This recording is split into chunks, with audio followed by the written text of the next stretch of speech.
Kejari Maluku Tengah pastikan kasus dugaan korupsi dana BOS SD Negeri 23 tetap berlanjut.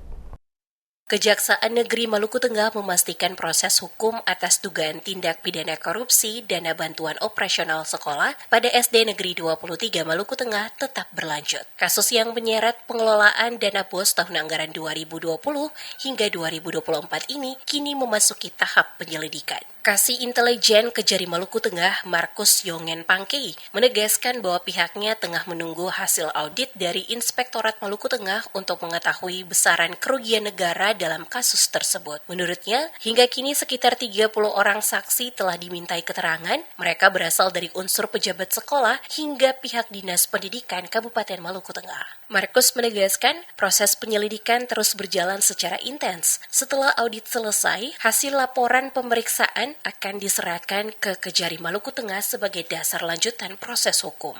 Jadi SD 23 pada saat ini ada dalam tahap penyidikan di mana jaksa sedang meminta perhitungan kerugian negara dari inspektorat.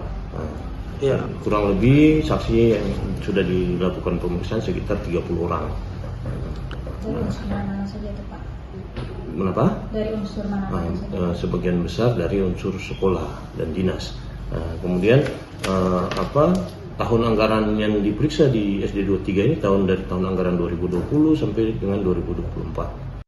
Sebagai informasi, Kejari Maluku Tengah resmi memulai penyelidikan kasus ini setelah diterbitkannya Surat Perintah Penyelidikan nomor PRIN /1-1/FD.1/07/2025 tertanggal 4 Juli 2025.